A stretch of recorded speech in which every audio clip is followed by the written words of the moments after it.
वो फिर दो ही थे, शाबाश साजिद खान, शाबाश नुमान, शाबाश टीम पाकिस्तान।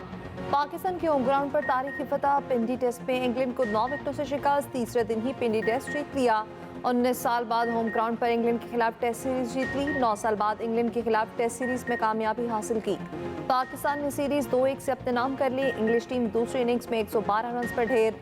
पाकिस्तान को जीत के लिए 36 रन का आसान हदफ मिला। 1 विकेट के नुकसान पर ही पूरा कर लिया गया। कप्तान शान ने छक्का लगाकर टीम को फतह दिलाई। साजिद खान और नुमान अली ने बैटर्स को टिकने न दिया। मजमूई तौर पर साजिद खान ने 10 और नुमान ने 9 विकेटें हासिल की। रेहान अहमद 7, बेन स्टोक्स और Jamie Smith 3-3, Zak Crawley 2, Ben Duckett 12, Ollie Pope ने 1 रन बनाया। जो रूट 33 और हैरी ब्रोक 26 रन बनाकर नुमाया रहे। Century maker Saud Shakeel man of the match, जबकि प्लेयर ऑफ द टूर्नामेंट का एहसास साजिद खान के पास। पाकिस्तान ने आखिरी होम टेस्ट सीरीज जनवरी 2021 में जनूबी अफ्रीका के खिलाफ जीती थी। पाकिस्तान को 2024 में ऑस्ट्रेलिया से शिकस्त का सामना करना पड़ा। इंग्लैंड और बांग्लादेश से भी होम ग्राउंड पर सीरीज में नाकामी हुई। पाकिस्तान की वर्ल्ड टेस्ट चैंपियनशिप रैंकिंग में बेहतरी। टीम एक दर्जे तरक्की के साथ 8वें से 7वें नंबर पर आ गई।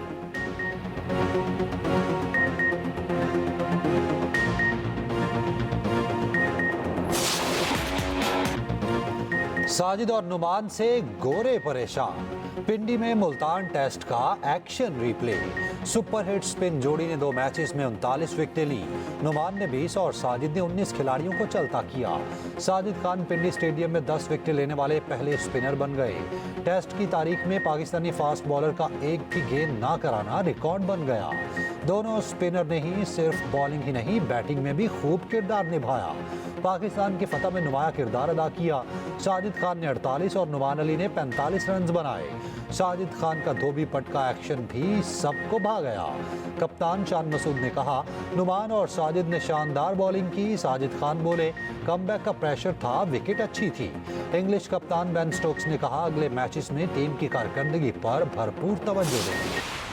I, Justice Yahya Afridi, do solemnly swear that I will bear true faith and allegiance to Pakistan. May Allah Almighty help and guide me. Ameen.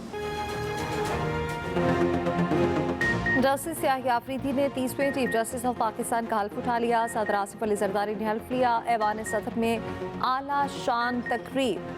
वज़ीर आज़म, वज़ीर आला शहबाज शरीफ और वफाकी वज़रा तीनों मुसल्लफ़ाज के सरबराहान और आला हुकाम की शिरकत। चीफ जस्टिस ने हलबरदारी के बाद सदर और वज़ीर आज़म के साथ चाय पी। मेहमानों से भी मिले। 3 साबिक चीफ जस्टिस भी तकरीब में आए। वज़ीर आज़म के नए चीफ जस्टिस को मुबारकबाद। कहा, उनका तजुर्बा दानिशमंदी कानूनी इल्म और कानून की बालादस्ती को मजबूत बनाने में रहनुमाई करेगा।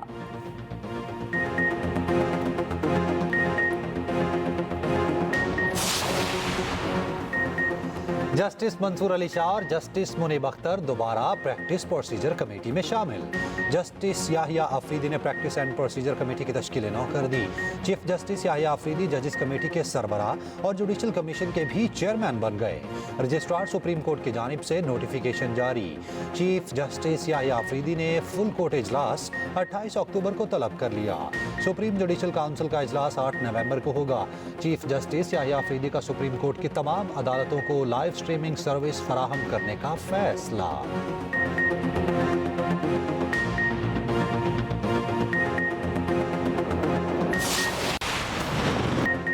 इसराइल के ईरान पर फ़साई हमले। बैलिस्टिक मिसाइल से हमला किया। दारुल-हुकूमत तेहरान, शिराज और कर्ज पर फ़साई हमला। कई मकामात पर आग भड़क उठी। 2 एहलकार जाबाक। ईरानी फौज का इसराइली हमलों में मज़ीद 2 फौजियों की शहादत का भी ऐलान।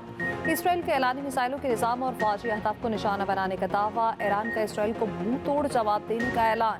किसी बड़े नुकसान की तरदीद कर दी। कहा, हमले में ज़्यादातर ड्रोन इस्तेमाल किए गए जिन्हें गिरा दिया गया। किसी भी फौजी तंसीबात को निशाना नहीं बनाया जा सका। तल अवीव अब जवाबी कार्रवाई के लिए तैयार रहे। ईरान ने फ़ज़ाई ऑपरेशन कुछ देर मुअत्तल रखने के बाद बहाल कर दिया। ईरान पर हमले के साथ ही सेहूनी क़यादत पर खौफदारी। इसराइली वज़ीर आज़म, वज़ीर दिफ़ा और बड़े फौजी अहदेदार ज़ेर ज़मीन बंकर में चले गए।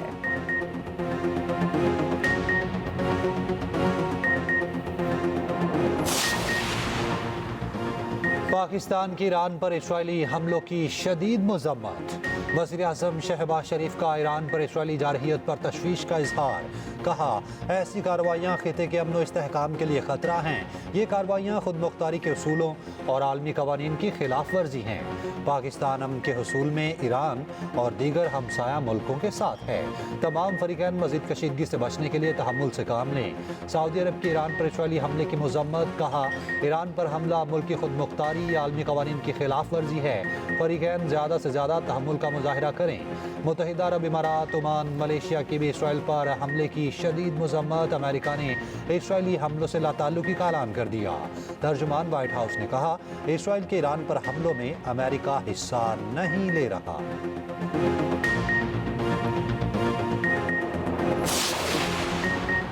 मौलाना फजलुर रहमान का फिर मुल्क में नए इलेक्शन का मुतालबा वाज़ेह किया। अपोजिशन में बैठे हैं और बैठे रहेंगे।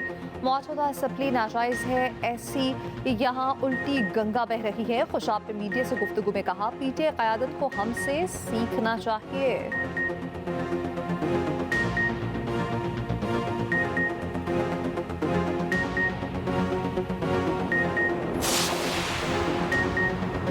छब्बीसवीं आईनी तरमीम के बाद चोर दरवाजे बंद हो गए। 2017 में मुंतखब वज़ीर-ए-आज़म की हुकूमत को गैर आईनी तरीके से ख़त्म किया गया। रहनुमा मुस्लिम लीग नून राना सनाउल्लाह की न्यूज़ कॉन्फ्रेंस। कहा, उम्मीद है पाकिस्तान को अब चोर रास्तों से निशाना नहीं बनाया जाएगा।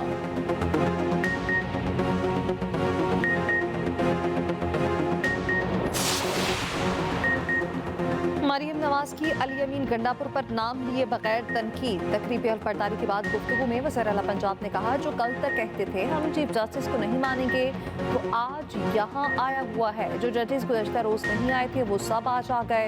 ये इदारे के वफात में है और अच्छी बात है।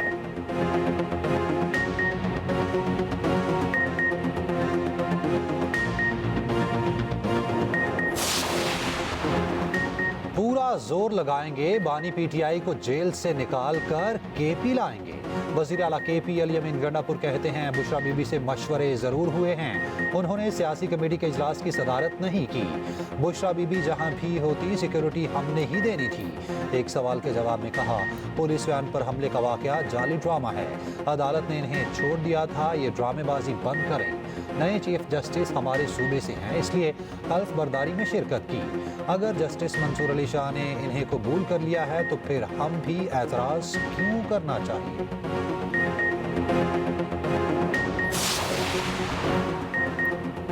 पीटीआई की लीगल टीम में खिलाफात शिद्दत इख्तियार कर गए। फैसल चौधरी एडवोकेट की जानिब से दायर दरख्वास्त के बाद बैरिस्टर गौहर का जवाबी ट्वीट। बैरिस्टर गौहर का बानी पीटीआई को सहूलियात से मुतालिक नई दरख्वास्त दायर करने का ऐलान। सोशल मीडिया प्लेटफॉर्म एक्स पर लिखा, दरख्वास्त पुरानी पावर ऑफ अटर्नी की बुनियाद पर दायर की गई। सहूलियात से मुतालिक नई दरख्वास्त 3 को इस्लामाबाद हाई कोर्ट में दायर की जाएगी।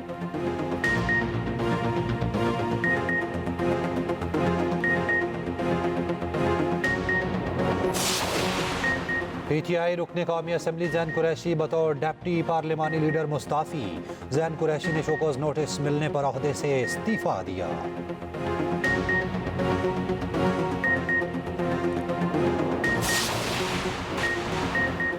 केपी में डेंगू ने पंजे गाड़ लिए। यौमिया 100 से ज़ायद केसेस रिपोर्ट। अक्टूबर में 2000 मरीज सामने आ चुके। पेशावर समेत 7 अजला हाई रिस्क करार।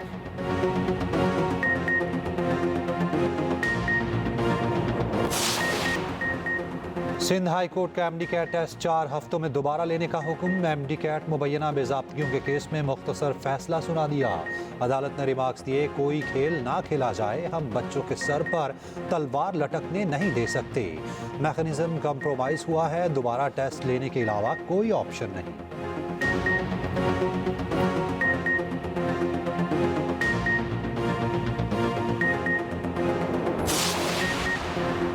वज़ीर ख़ज़ाना मोहम्मद औरंगज़ेब की चीन के नायब वज़ीर ख़ज़ाना लियाओपिन से वाशिंगटन में अहम मुलाकात। पाकिस्तान और चीन के दरमियान 2 तरफ़ा दोस्ती को मज़ीद बढ़ाने के अज़्म का इज़हार।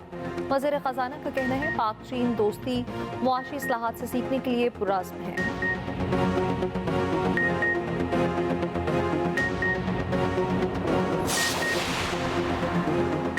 जन्नत नज़ीर वादी पर भारतीय कब्जे के खिलाफ दुनिया भर में कश्मीरी आज यौम स्या मनाएंगे। वफाकी वज़ीर अमीर मुकाम का कहना है मकबूजा कश्मीर के आवाम को हक़ खुद इरादियत दिया जाए। कश्मीरी रहनुमा मिशाल मलिक ने कहा मकबूजा कश्मीर में काले कवानीन नाफिज हैं।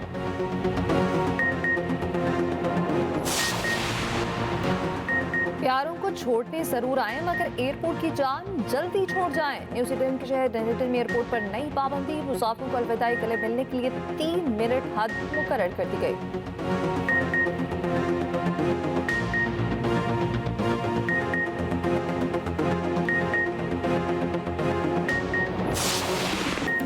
और नामवर मौसीकार उस्ताद ताफू इंतकाल कर गए। उम्र 78 बरस थी, कई माह से अलील थे। उस्ताद ताफू तबले के उस्ताद थे।